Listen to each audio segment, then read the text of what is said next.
Yes, if I confirm, it's your boy Foxy P in the building. I like your boy.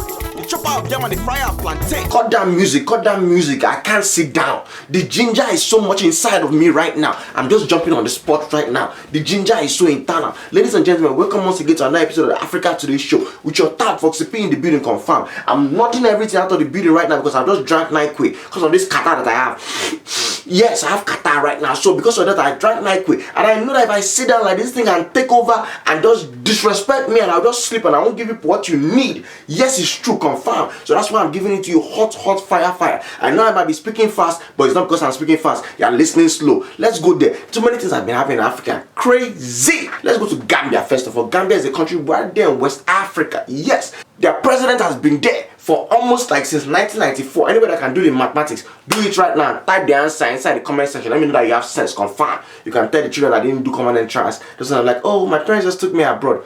Took you abroad when? From primary 5? That's not possible. You fail. Confirm. The president has been there. Yahya Jammeh, we've talked about him so many times. He said that gay people should be put to death. He has done all kinds of crazy things. He believed that he has cured HIV. All kinds of. He came into power through a military junta.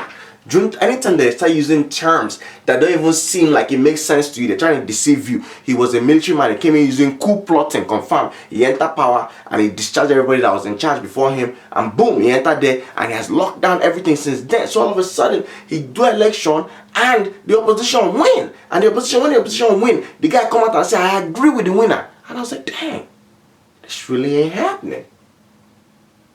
Because I was so surprised. Because it's very, very rare for you to see all these military people that God came into power with force, for them to now be defeated in an election, and then to just see power like that. I'm like, you know what? I guess it's time for you.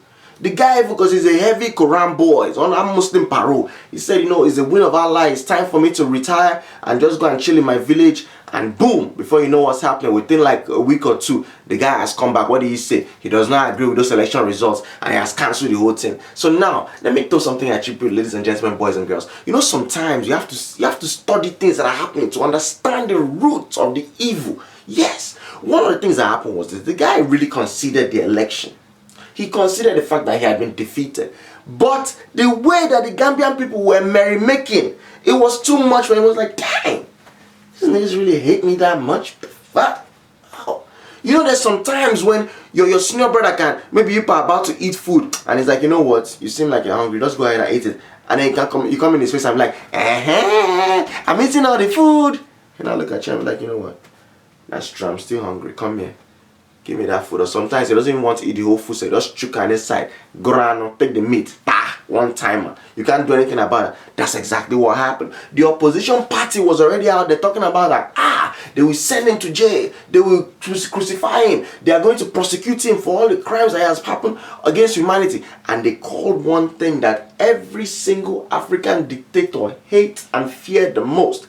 They said that they were going to join back into, because you know the guy has already removed himself. He said he had gone to world court and said that we're not a member of IPO anymore. So anything that happened here is not part of IPO anymore. All those fighting that they be fighting in the Hague or whatever, or the Hague or the Hague. Hague. English is not my first language, so don't vex me, please.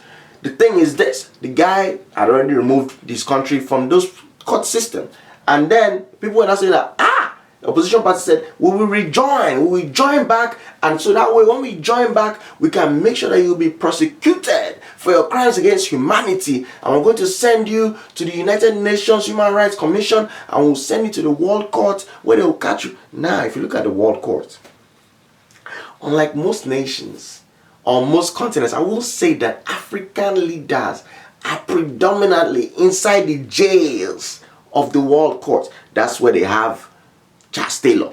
That's where they've been packing all them boys that did all the Rwandan, Congolese fighting and everything else. That's where they pack all of them and go and put there. And it's very, very selective the way they do it. You have someone like Prince Yomi Johnson, who we saw on video. You can Google that thing now. He was the one that cut off Samuel Doe ear.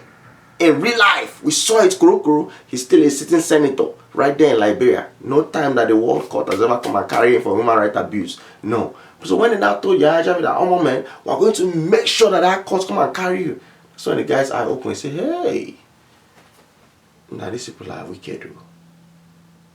It's almost like when a owner of the house, you see mosquito inside one of your room, you say, you know what, I'm not going to flee this room this night. And then the mosquito now start coming near you. You're like, dang. Oga never come up for us. Some robbers, some police, they don't take over. You know what? Go and buy me that fleet. And you know, we're not just going to flee this house. We even buy coil and light the coil. That's exactly what happened. So now the guy has come back in and he said he's not going to cede power. Of which I want to throw something at you guys. You know, we were there. We saw what happened with the Arab Spring. We saw how things changed. I'm talking about, you know, when you think about like Algeria, Egypt, Tunisia, what happened, what they tried to do in Syria, but it didn't work. You know, what happened in Libya. You know, that whole change of guard. Something is happening in West Africa right now where for the first time ever you have a lot of incumbent leaders who are losing election. First you had Goodluck Jonathan that lost. Then Ghana, they just had their own sitting president who lost power. Then now you're getting the same thing happening in Gambia. Sitting president losing power. It seems like there's something happening and I haven't really been able to put my finger on it. So maybe that's the first question to you guys. What do you think is starting this trend of sitting leaders who still have another term to go in their presidency, you know, losing out in all these elections, knowing fully well that most of our elections are extremely corrupt? And that's the first question for you guys. What exactly is the reason? Why do you think, you know, people are now coming up and saying, no, we don't want the status quo anymore. We want something new. Knowing fully well that for the opposition party to win, you're either going to have to outrig the sitting party, which is almost impossible, or there has to be an upswell of like just, you know, outpouring of public support. People are just like, no, we definitely don't want these guys to rule us anymore. We want something new. Going with that whole theme of change, a lot of things are happening from a weather perspective in Africa. I just saw the picture of snow falling in the Sahara Desert. As I saw that and I was shocked because I was like, dang, Sahara Desert, snow. This is a place where rain doesn't even fall. How can snow even just sprinkle and even sit down there long enough for people to take picture? And I read an article where they said that in 15,000 years the whole of Sahara Desert will be green. So I was like, dang. So by that time Lagos will just be river, because you know Lagos is already below the water line. Talking about Lagos, we're getting the news that the Falcons, the Nigerian wonderful young ladies who went and won the Confederation of African Football. We went and won the thing. So because they did a great job. They went to go and win the best female soccer players in all of Africa, and they won it. And their bonus I was supposed to pay them, they were not paid. And the sports minister said the reason why they didn't pay them their bonuses for winning is because they didn't expect them to win. I was like, damn. It's almost like for you to finish working your job for 2 weeks and you go and collect your paycheck and your guy will tell you that I expected that you would die. I thought motor would jam you on the way. I didn't think you would finish this work and be able to do this thing. Come on now. It just shows you. It's in line with everything that's been happening so far. With the way that they just treat our people back home. Of which, talking about things that are dying or getting the news that MMM, which was a money-making machine, a Mavrudi scheme, it was pretty much a pyramid scheme, but they tried to shake it off as much as that it wasn't a pyramid scheme, whatever it was supposed to be. Something that's set up where you register and you pay money in, and within like a month or you know whatever, you get 30% plus the money you put in. So you get, like, if you put 100,000 naira, you get 130,000 naira, and then you have people that are under you who you sign up or whatever, your downstream people and your upstream people and the guiders and all that kind of stuff. Anytime you start to see downstream where I have to enter, I have to bring somebody else in to be able to guarantee my money, that's when you know there's something going on. But what really killed me personally was the sophistication of this thing. You know, the first came in, I said, look, it's a Russian guy that set this thing up. It's not Nigerians. And of course you can Google it, you can see that this thing has been going around in different countries. You know, they had it in China, they had it in Russia, of which when it was in Russia, the guy was arrested and jailed for it. So they've had this thing in other countries, and each time this thing would explode or implode and it falls apart. What killed me in terms of the sophistication, because you know, pyramid scheme is pretty much put your money in, will give you an unbelievable return, and at a point in time they're just going to stop paying people because at that point they've collected as much money as they can. I'll tell you this, Nigerians are not very trusting people. You know, we've dealt with situations where even our own government is not treating us right. Even your own landlord, you know, my bossy bought land 3 times from the same person. Can you imagine? Can you imagine buying the same piece of land where you can't pay for the land? They'll give you certificates. As soon as you leave, you want to come out and start building. Somebody will come and tell you that, no, you didn't pay for this land. You'll be like, I paid this guy now. You go to the guy, didn't I pay you money? You'll be like, brother, say, no, you only me get the land. We inherit that from our papa. You now pay for the land again. When you want to come and build, they'll come and, no, I know. We have another cousin that wasn't here. It was an Obama show that time. And he didn't agree with the terms. All of a sudden, they give you another amount. You pay for that land the third time just to be able to build. So we're not trusting people. So when I saw this thing happen, I was like, what is it that Nigerians are just going to put their money in? And I feel there's two factors that made this thing successful this time. The one factor that I thought about was the fact that people were able to go to church. We saw videos of people on the altars of like redeemed churches, like these are big churches that people respect, going there, pastors being involved, trying to recruit people, recruit their congregation. A lot of people who are not very well educated look up to their pastor almost like God. So they, I've been listening to you to be giving me vision. All of a sudden, you're telling me I should come and invest in something. Pretty straightforward. They'll be like, oh yeah, if the pastor said I should do this, I'll definitely do it, and it's a done deal. So you have that. And then the second way that I thought was very interesting was the way you were investing your funds, or the way you're paying your funds in. From what I understand, it's not the usual way you just take that money and go and pay it into like a place where they'll say, oh, this is the MMM office where you're going to pay it, and then when you want to withdraw, you go there. No, this was like, as soon as you sign up and they say this is the amount I want to put in, they'll send you the phone number of somebody who's also a member, and you text that person one-on-one, and text the person, I'm like, yo, how can I pay the money in? And you pay it into that person's direct account. So say for instance, now this is how amazing it was. Say for instance, I'm supposed to get a payout now of 1 million naira. Basically, I'm not going to go to any office and go and pull that 1 million out. There will be people that have decided that they want to sign up, and then when they now say, oh, I have 200,000, I have to give it to you. So now I'm here. I see Emeka giving me. I see Ali giving me. Ali has given me 150,000. This one's giving me 200,000. This one's giving me 300,000. Yeah, they're giving it to a human being. And I was like, damn, that is so smart. And when all those payouts occur, everything now comes together. I was like, damn, that is smart, because now you've taken it away from a central point where you can now be suspecting, oh, there's a pyramid scheme. Now it's almost like a contribution. We're helping each other. So basically the news that we're getting that they've frozen all their accounts. Basically told them that, look, they didn't want people to now pull all their money out because of Christmas coming up. And for a fact, people lost their minds because Nigerians, everybody's trying to go stunt. On December, no rule, especially we know that we want to go to village to go and enjoy life. So what did they do? They said, hey, this is my 200k that I was supposed to go and use and go and stunt.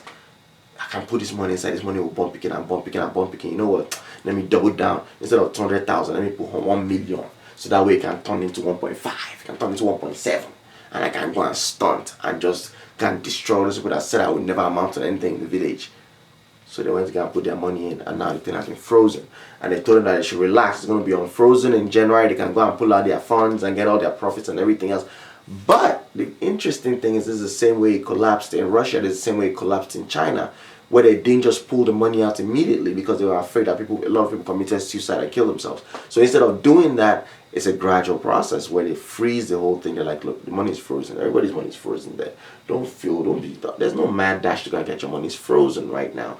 Money now freezes. So now you're going through those different phases. Anybody that's into psychology can help me out. You're going through those different phases of failure, where you there's doubts, there's confusion. You're trying to convince yourself that it didn't happen. You're convincing, it's different phases of grief. Convincing yourself that it didn't happen, convincing yourself that it has happened, convincing yourself that everything will be okay, and then you wake up next day and you're like, well, I'm still alive.